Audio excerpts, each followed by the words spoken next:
أعوذ بالله من الشيطان الرجيم. بسم الله الرحمن الرحيم. سأل سائل بعذاب واقع للكافرين ليس له دافع من الله ذي المعارج. تعرج الملائكة والروح إليه في يوم كان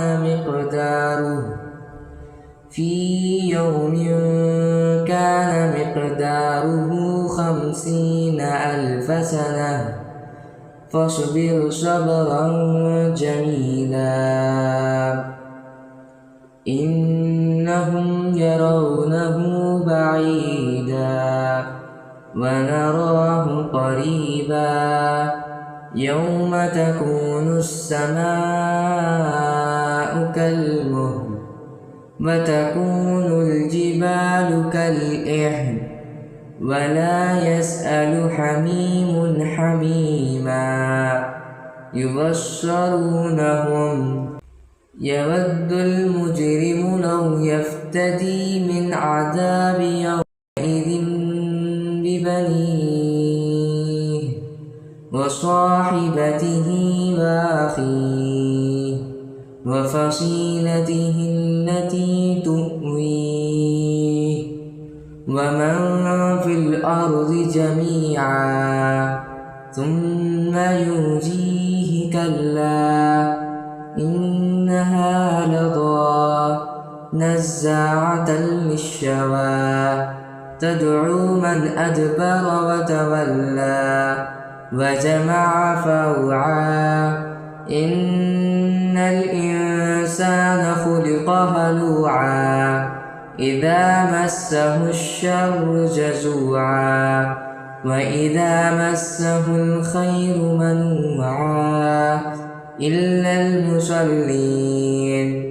الذين هم على صلاتهم دائمون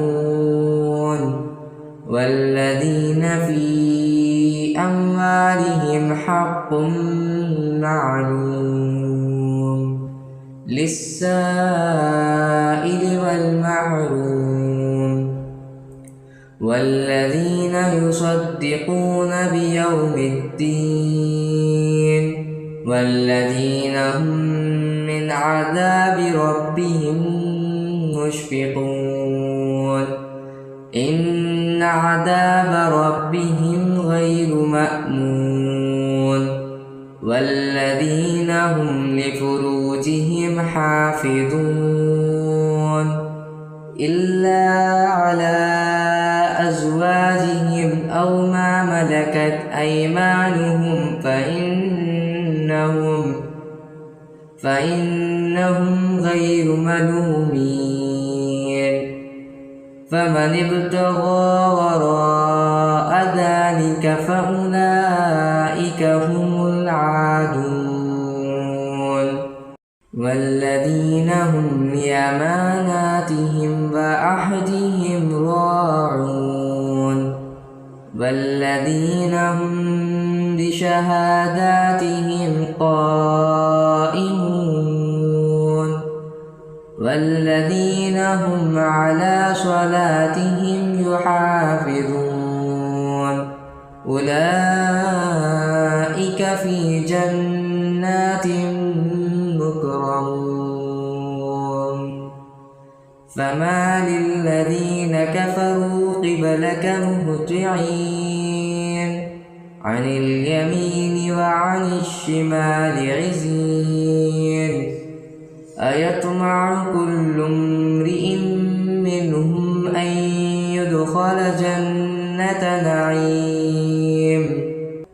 كلا إنا خلقناهم مما يعلمون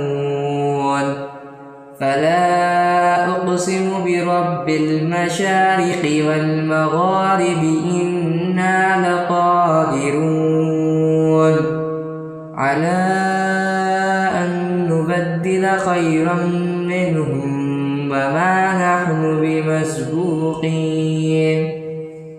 فذرهم يخوضوا ويلعبوا حتى يلاقوا يومهم الذي يوعدون يوم يخرجون من الأجداث سراعا كأنهم إلى نصب يوفضون خاشعة أبصارهم ترهقهم ذلة ذلك اليوم الذي كانوا يوعدون صدق الله العظيم.